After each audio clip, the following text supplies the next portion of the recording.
जो पूर्व पंचायत मंत्री है, ये मैं क्या कहूँ, ये आदमी अपना मानसिक संतुलन खो बैठा है। हम बीजेपी को सबक सिखाने के लिए पूरी हरियाणा की पंचायतें मेहनत करेंगी। हरियाणा की ग्राम पंचायतें जिसको चाहे सत्ता में बिठा सकती है, जिसको चाहे सत्ता से बाहर कर सकती है। ये बीजेपी की जमानत जब्त किया है टोहाना हल्के से। लोग कांग्रेस पार्टी को वोट डालना चाहते हैं दिल से। तो क्या लगता है ये जो विधानसभा चुनाव आ रहे हैं, यहाँ भी कुछ इसी तरह की तस्वीर देखने को मिलेगी? एक एक व्यक्ति के पास जाएंगे, गांव में एक एक घर में जाएंगे और बीजेपी की जो गलत नीतियां थी उनके बारे में लोगों को अवगत करवाएंगे। गांव में भी सेक्टर ही आ जाएंगे तो फिर तो कोई अंतर ही नहीं रहेगा। अंतर क्यों करे? फिर गांव के लोगों को क्या अधिकार नहीं अच्छी जगह रहने का? वोट तो गांव की जनता ही देती है, तो गांव की जनता का भी हक है। टोहाना में ये बयान कर रहा था कि सभी टिकटों के लिए नेताओं के पास दिल्ली जाके कोडे हुए, अगले दिन सबसे पहले लाइन में मिला है। क्या ये सरकार जो थी उन्होंने तमाम शक्तियां छीन ली, उसका रोष नजर आता है? बिल्कुल। नमस्कार, मैं विवेक कुमार, आप देख रहे हैं A1 हरियाणा। हरियाणा में चुनावी हलचल लगातार तेज होती जा रही है। जहां तक बात भारतीय जनता पार्टी की और कांग्रेस की है, दोनों में सीटों को लेकर के और अपने उम्मीदवारों को लेकर के कहीं ना कहीं पेंच फंसते हुए नज़र आते हैं। अभी वो चुनाव करने की प्रक्रिया में भी नज़र नहीं आ रहे हैं। बहुत मुश्किलें कहीं ना कहीं पेश आ रही हैं। इस वक्त हम टोहाना हलके के समायण गांव में हैं। रणवीर सिंह जी यहाँ के सरपंच हैं, वो हमारे साथ हैं। उनसे बातचीत करेंगे, चुनावी चर्चा होगी, आखिर गाँव में माहौल किस तरीके का है। बहुत बहुत स्वागत है आपका। आपके दर्शकों को मेरी तरफ से राम राम। रणवीर जी, आपके गाँव में क्या माहौल है? देखिए, चुनाव सर पर आ गए हैं। हमारे गाँव के अंदर कांग्रेस पार्टी का माहौल है जी। लगभग हमारे गांव में नहीं, देहात के अंदर पूर्णतः कांग्रेस पार्टी की हवा है। लोग कांग्रेस पार्टी को वोट डालना चाहते हैं दिल से। आप लोकसभा का चुनाव देखो, लोकसभा का चुनाव आम जनता ने बीजेपी के खिलाफ लड़ने का काम किया। कांग्रेस पार्टी के नेताओं को तो समय भी नहीं मिला हर गाँव में जाने का, लेकिन लोगों ने अपने दिल से अपने आप वोट भुगताने का काम किया ग्राम पंचायतों ने। और लोकसभा के चुनाव के अंदर हरियाणा के अंदर खासकर ग्राम पंचायतों का अहम योगदान रहा है चुनाव के अंदर, क्योंकि हम लोगों ने पूरे हरियाणा की ग्राम पंचायतों ने बीजेपी का बहिष्कार किया था और कांग्रेस का साथ देने का काम किया था। आप देखो, कांग्रेस के खुद के सांसद ये कहते हैं, कुछ सांसद तो इनके मुँह से कहते हैं कि हम तो पंचायतों की देन है। जयप्रकाश जी से बात कर लो आप, अपना जो सोनीपत से थे सतपाल ब्रह्मचारी जी, वो खुद कहते हैं कि मेरा चुनाव तो पंचायतों ने लड़ा है। देहात के अंदर बीजेपी किसी भी गांव से चुनाव नहीं जीती, सभी गांव से कांग्रेस विन हुई है। बिल्कुल, लेकिन लोकसभा चुनाव में भी 50-50 का आंकड़ा रह गया। तो क्या लगता है ये जो विधानसभा चुनाव आ रहे हैं, यहाँ भी कुछ इसी तरह की तस्वीर देखने को मिलेगी? आप 50-50 का आंकड़ा देखो, पहले 10 की 10 सीटें आई थी लोकसभा में पिछली बार कांग्रेस बीजेपी पार्टी की, इस बार 50-50 आई है दोनों की। और जिन सीटों पे पहले मार्जिन बीजेपी का 5-5 लाख था, आज वहाँ कहीं 40,000 का मार्जिन है, कहीं 1.5 लाख का मार्जिन है। वोट परसेंटेज देखो आप कांग्रेस का कितना बड़ा है जी। तो विधानसभा चुनाव के अंदर अगर कांग्रेस पार्टी की जो शीर्ष नेतृत्व है वो टिकटें लोगों की आवाज़ के हिसाब से टिकटें अगर बांटते हैं, जनता की जो आवाज़ है उसके हिसाब से टिकटें बांटती हैं, तो मैं ये कहता हूँ कि कांग्रेस पार्टी 70 से ऊपर सीटें लेकर विधानसभा के अंदर पहुंचेगी। जैसे ही टिकटें डिक्लेयर होती है, हमारे सभी साथी अपनी पंचायत के साथ एक एक व्यक्ति के पास जाएंगे, गांव में एक एक घर में जाएंगे और बीजेपी की जो गलत नीतियां थी उनके बारे में लोगों को अवगत करवाएंगे कि बीजेपी की जो पंचायती राज के खिलाफ नीति थी उससे आपके गाँव का ये नुकसान हुआ है और आगे इससे आपका ये फायदा हुआ। इतनी ज़बरदस्त मेहनत करेंगे हमारे साथी सभी मिलकर, जितनी हम लोगों ने अपने पंचायत के चुनाव में की थी उससे भी ज़्यादा मेहनत हम बीजेपी को सबक सिखाने के लिए पूरी हरियाणा की पंचायतें मेहनत करेंगी। और हम हर पार्टी को एक चीज़ दिखाएंगे इस विधानसभा चुनाव के अंदर कि हरियाणा की ग्राम पंचायतें जिसको चाहे सत्ता में बिठा सकती है और जिसको चाहे सत्ता से बाहर कर सकती है। आगे आने वाले समय में भी अगर कोई भी सरकार पंचायती राज की तरफ आंख भर के उठाएगी तो हरियाणा की पंचायतें उस सरकार का भी यही हाल करने का काम करेगी। क्या इस बार सबसे बड़ा मुद्दा पंचायती राज का रहने वाला है? देखो, गांव के अंदर पंचायती राज का अहम मुद्दा है किसान आंदोलन और जो एजिटेशन पंचायतों का चला हुआ है, क्योंकि जो पंचायतें एजिटेशन लड़ रही है 2 साल से, ये सरपंच अपने लिए नहीं लड़ रहे। हमारे तो 2 साल चले गए, हमारे तो 3 साल जैसे तैसे निकल जाएंगे। ये देहात के भविष्य की लड़ाई है, गांव को मजबूत करने की लड़ाई है। आप 1994 से पीछे का ग्रामीण क्षेत्र देखो। 1994 से पहले किसी भी गांव के अंदर कोई भी गलियां पक्की नहीं थी और किसी प्रकार की कोई भी सुविधा नहीं थी। जब 1994 के अंदर स्वर्गीय राजीव गांधी जी ने महात्मा गांधी जी के ग्राम स्वराज के सपने को पूरा करने के लिए 73 और 74वां संशोधन किया संविधान के अंदर और पंचायतों को शक्तियां दी। उसके बाद आप देखो मात्र 30 साल के अंदर आज हरियाणा के हर गांव की हर गलियां पक्की है। गांव के अंदर गलियों में लाइट की व्यवस्था है, लाइब्रेरियों की व्यवस्था है। पंचायतों ने ही ग्रामीण क्षेत्र के अंदर विकास कार्य करवाने का काम किया। तो क्या ये सरकार जो थी उन्होंने तमाम शक्तियां छीन ली, उसका रोष नजर आता है? बिल्कुल, पंचायती राज को कमज़ोर किया इन लोगों ने।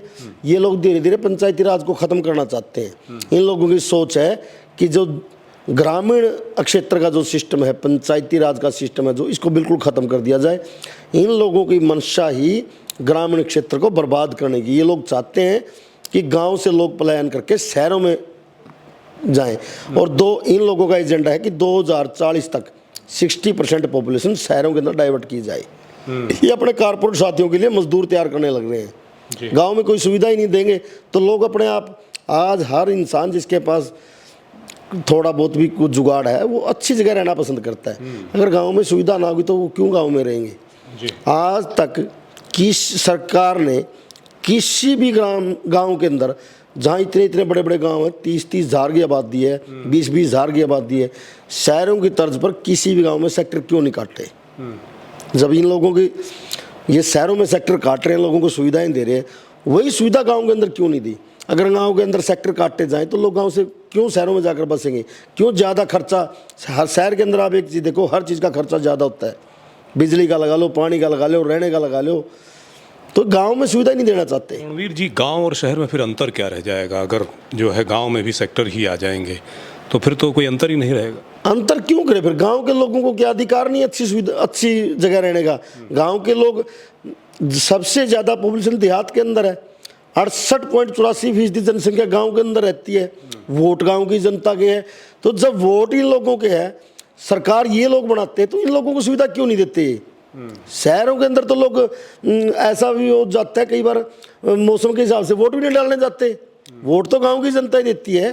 तो गांव की जनता का भी हक है, जब उनके वोटों से सरकार बनती है, उन लोगों की अनदेखी नेता क्यों करते हैं? क्यों लोगों ने इतना लंबा एजिटेशन किया, लगातार संघर्ष जारी रहा, कुछ हासिल हुआ?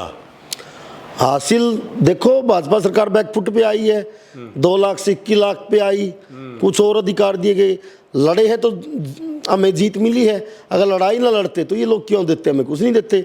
बाकी जो कमियां रहेगी वो कांग्रेस सरकार से लेंगे हम, आने वाले समय भविष्य में कांग्रेस की सरकार बनाएंगे पूरी हरियाणा की पंचायतें मिलके, और जो बाकी पंचायती राज के अधिकार है वो कांग्रेस पार्टी के नेताओं से लेने का काम करेंगे। इन लोगों ने हमें वादा किया है कि कांग्रेस पार्टी सत्ता में आती है तो पंचायती राज के जो अधिकार हैं पूर्ण रूप से लागू किए जाएंगे। रणवीर जी, आपका रसूख बहुत ज़बरदस्त है, आप पूरे हरियाणा में क्या एक अलग मुकाम है।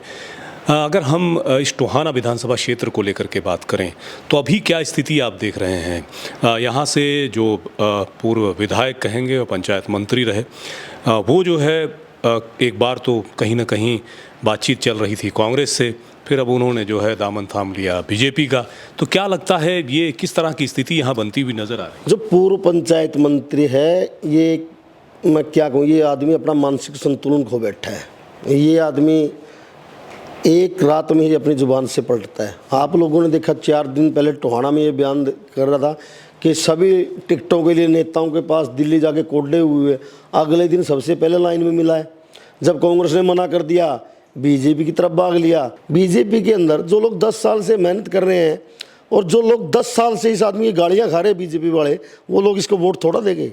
टोहाना हल्के में कांग्रेस पार्टी अगर अच्छे व्यक्ति को चुनाव मैदान में उतारती है तो मैं कहता हूं कि कांग्रेस पार्टी के नेता को लोगों के वोट मांगने की जरूरत नहीं है। लोग अपने दिल से कांग्रेस पार्टी को चुनना चाहते, क्योंकि टोहाना एक तो किसान बेल्ट है हमारी, सभी खेती करने वाले लोग इसमें, किसान और मजदूर तो वैसे बीजेपी के खिलाफ है। फिर पंचायतों का एजिटेशन चला हुआ है। टोहाना की सीट तो कांग्रेस की बिल्कुल तय सीट है, इसमें कोई दो राय नहीं है। लोकसभा के अंदर भी सरसा की 9 सीटों से सबसे ज़्यादा जीत टोहाना हल्के के लोगों ने दी थी, और विधानसभा में ये जीत इससे भी ज़्यादा बढ़ेगी, और भी ज़्यादा वोटों से कांग्रेस का जो प्रत्याशी होगा चुनाव जीतेगा। गुटबाजी की बातें आती हैं बार बार कि हुड्डा साहब अलग तरीके से चल रहे हैं, कुमारी सैलजा जी अलग दिशा में जा रहे हैं, कुछ लोग उनके साथ हैं, तो कहीं ये जो फैक्टर है ये कहीं खेल बिगाड़ तो नहीं देगा? कोई गुटबाजी नहीं है, ये तो नेताओं का, देखो कोई भी पार्टी हो, नेताओं का खुद का सिस्टम होता है, खुद का वजूद होता है, हर नेता चाहता है अपने समर्थक को चुनाव मैदान में उतारना। बीजेपी में कौन सी गुटबाजी नहीं है, ये तो कहीं भी चले जाओ आप, ये छोटी मोटी बातें तो नेताओं के साथ चलती रहती हैं, इसका कोई फर्क नहीं पड़ता, क्योंकि अब जनता चुनाव लड़ रही है। इतने एजिटेशन इन 10 सालों में देखे हैं, आज तक किसी भी सरकार में इतने एजिटेशन नहीं हुए। हर वर्ग रोड के ऊपर था, आपका कर्मचारी रोड पे है, आज भी एजिटेशन में है, आपकी पंचायतें एजिटेशन में है, आपका मनरेगा मेट मजदूर एजिटेशन में है, आपका आपकी आंगनवाड़ी वर्कर, आपकी चौकीदार एजिटेशन में थी, सफाई कर्मचारी एजिटेशन में, आज तक भी किसान एजिटेशन में है। एक भी वर्ग तो बताओ जो इस सरकार के खिलाफ एजिटेशन ना कर रहा हो। इनेलो और बसपा का गठबंधन भी हो गया है, क्या लगता है? इनेलो पार्टी खत्म हो चुकी है। इनेलो तो पिछली बार ही दुष्यंत चौटाला ने अपने परिवार का सत्यानाश करने का काम किया, क्योंकि बैकडोर से बीजेपी के लोगों ने दुष्यंत चौटाला को हवा दे रखी थी, और वो मूर्ख ये नहीं समझ सका, बे तू डिप्टी सीएम बना, वो उसका चाचा था, डिप्टी सीएम तो वो ही बना देते। दुष्यंत चौटाला ने अपने परिवार का सत्यानाश कर दिया। आज इन दोनों पार्टियों के वो हालात है, कोई किसी भी जगह से एक सीट इनेलो पार्टी, अगर अभय सिंह खुद जीत जाते हैं तो अलग बात है, वो भी नहीं लगता मेरे को जीतेंगे। और दुष्यंत की तो आप 10,000 से ऊपर किसी भी विधानसभा से 10,000 से ऊपर वोट नहीं आएंगे जेजेपी के, ये तो ख़त्म हो चुकी है। और लोग इनको तो बीजेपी की बी टीम बोलते हैं। इस बार हरियाणा में लोकसभा चुनाव में देखा आपने, 2 ही तरह का वोटर है, एक वोटर बीजेपी का और दूसरा कांग्रेस का। जो जनता बीजेपी को भगाना चाहती है, और ये अगर ये लोग टिकटों में गड़बड़ी करते हैं और जनता के हिसाब से टिकटें नहीं दी जाती, तो ये आम जनता का नुकसान होगा। नेताओं को तो कुछ नहीं बिगड़ता, इन लोगों का कुछ नहीं बिगड़ता, बिगड़ना तो आम इंसान का है, गरीब आदमी का है, मजदूर का, किसान का, जो आस लगाए बैठा है कि 10 साल से जो ये बीजेपी सरकार बैठी है जिसने हर वर्ग का शोषण किया है, कब ये लोग सत्ता से बाहर जाएं और कब लोग राहत की सांस लें। आज हर आदमी दुखी है। फैमिली आईडी आज तक भी सही नहीं हुई किसी की, किसी मजदूर की जिसके पास ना कोई ज़मीन है ना कोई घर में नौकरी है, उसकी तो आमदन 5-5, 7-7 लाख रुपए दिखा रखी है, और जिनके पास सब कुछ है उनकी आमदन 1.5 लाख रुपए दिखा रखी है। ये लोग फैल है बिल्कुल।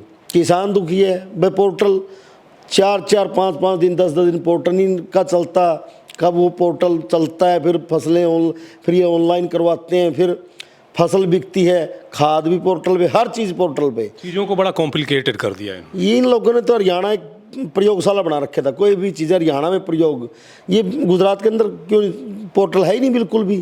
पंचायती राज का जो सिस्टम था सबसे पहले प्रयोग हरियाणा में किया गया, क्योंकि हरियाणा तो इन लोगों ने एक प्रयोगशाला बना रखा है। जो भी चीज़ है हरियाणा पे थोप के देखो एक बार। चलो ये तो पंचायतें लड़ी, 2 साल से हम लोग लड़े अपने पंचायती राज के लिए। हम लोगों को पता था अगर पंचायती राज खत्म हो गया तो आगे आने वाला जो समय है गांव का, वो बहुत ही बुरा समय होगा, क्योंकि नेता लोग नहीं छोटे छोटे काम करवा सकते। आज किसी की पुली टूट गई, गली में 10 लोग रहते हैं, नेता कहाँ से उनकी पुलियाँ करवाएंगे? वो तो गांव की पंचायत ही करवाएंगी। गांव में कोई और सुविधा करवानी है पंचायत करवाएगी। नेता तो वोट लेके दोबारा लोगों को शक्ल भी नहीं दिखाते, लोगों से बदबू आने लग जाती है नेताओं को। तो बिल्कुल बिल्कुल। तो रणवीर जी बहुत शुक्रिया बातचीत करने के लिए, आपने तमाम पहलुओं पर राजनीतिक चर्चा की, बहुत बहुत धन्यवाद। धन्यवाद आपका। तो रणवीर सिंह समैण गांव से सरपंच, और इन्होंने बहुत ही बेबाकी से तमाम सवालों के जवाब दिए हैं। इनका साफ तौर से कहना है कि यदि कांग्रेस टिकट आवंटन में सूझबूझ का काम लेगी और जनता की आवाज़ सुनेगी, जनता के मन को टटोल कर अगर टिकट का आवंटन हुआ तो सरकार हरियाणा में कांग्रेस की बनने जा रही है।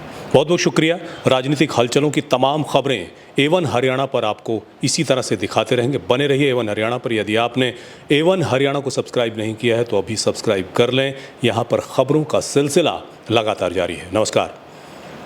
लेटेस्ट वीडियोस के लिए अभी सब्सक्राइब करें A1 हरियाणा को और प्रेस करें बेल आइकन, ताकि सभी अपडेट्स आपको मिले सबसे पहले।